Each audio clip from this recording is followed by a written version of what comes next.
नीतू की तो चाल कामयाब हो जाती है। यहाँ कहीं ना कहीं मन्नत हार जाती है, वो घर छोड़ के भी चली जाती है, लेकिन वो इसके सामने झुकती नहीं। चीजें तो कॉम्प्लिकेटेड यहाँ से जो बनना स्टार्ट होते हैं ना, ये काफी ज्यादा स्टोरी को और ज्यादा इंटरेस्टिंग बना देती है, जो काफी बेहतरीन है। तो बात करें एपिसोड की स्टार्टिंग के, तो एपिसोड की स्टार्टिंग घर से होती है। अब देखो डॉक्टर भरत आकर के जो बता दिया होता है कि नहीं, नीतू नहीं मारना चाहती है विक्रांत को, लेकिन सच्चाई तो ये है कि नीतू ही मारना चाहती थी और उसने गलत गलत दवाइयाँ खिला करके विक्रांत को मारने की पूरी कोशिश की। और इस चीज की सच्चाई जब मन्नत को पता चल गई तो वो समझाना चाहते थे कि आप खुद ही जाकर इस चीज को एक्सेप्ट कर लो, लेकिन दादी ने जो हल्ला कर दिया पूरे घर में आकर के, तो यहाँ सभी लोग पूछने लगते हैं। लेकिन नीतू जहाँ इमोशनली ब्लैकमेल करने लगती है विक्रांत को कि मैं तो तुम्हारी माँ हूँ, तुम मेरे बेटे हो, मैं भला तुम्हें क्यों ही मारना चाहूंगी।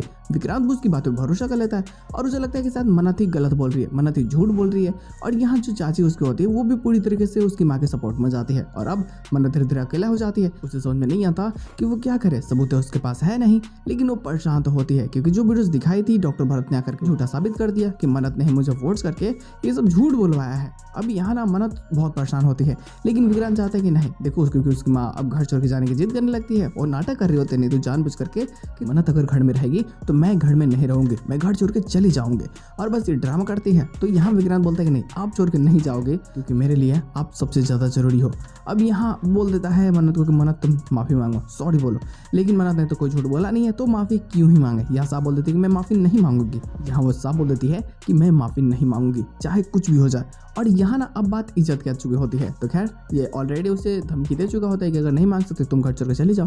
और ये फैसला करती है कि ठीक है मैं घर छोड़ के चली जाऊंगी। ये चली जाती है, मामी सभी लोगों को बोल देती है कि ठीक है हम लोग ये घर जल्दी खाली करेंगे, और ये अपना सामान पे करके यहाँ से निकल जाती है। रास्ते में एक बार मुलाकात विक्रांत से भी इसकी होती है। विक्रांत जब इसको दिखता है तो उसे रोकना चाहता है, लेकिन कहीं ना कहीं वो ये भी चाहता है कि तुम जाकर के मेरी माँ से माफी मांगो, उनके सामने झुको। लेकिन इस बार मन्नत गलत नहीं होती है, उसने कोई झूठ नहीं बोला है, तो साफ बोल चुके होते कि मैं नहीं झुकूंगी चाहे कुछ भी हो जाए, मैं हार नहीं मानने वाले हूँ, मैं उनको एक्सपोज करके रहूंगी। और तब तमाशा और ज़्यादा क्रिएट होगा। हालांकि देखो इसके सामने एपिसोड के एंडिंग करते जाते हैं, नीतू की जीत हो चुकी होती है।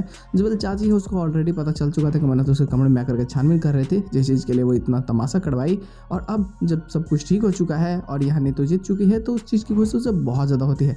लेकिन कहीं ना कहीं विक्रांत को ये थोड़ा शक होने लगता है, खास करके विक्रांत को डैड को भी, कि हो सकता है कि जो मन्नत ने बोला है वो सच है, क्योंकि अगर झूठ बोली होती तो थोड़े ना थोड़े टाइम के लिए लड़खड़ाती जरूर, लेकिन नहीं, उसने पूरी हिम्मत बांध करके बिना किसी फायदे के बोला ये सारी चीज़ें, मतलब कि उसकी बातों में सच्चाई है और हम लोगों को छानबीन करना ही होगा। और अंत में जाकर के सच्चाई पता चल ही जाएगा नीतू आखिर चाहती क्या थी और कि वो विक्रांत को मारना चाहती थी। देखो ये तमाशा काफी ज्यादा बढ़ने वाला है, जो काफी ज्यादा स्टोरी को इंटरेस्टिंग और काफी मजेदार बनाएगा। खैर देखो इसके साथ में स्टोरी की एंडिंग करते जाते हैं, एक्स्ट्रा प्लॉट है नहीं, आते हैं तो बातें जरूर हो जाएगी। फिलहाल आज के एपिसोड बस इतना ही, हमें मिलता है बहुत जल्द किसी नए वीडियो के साथ में, तब तक के लिए बाय।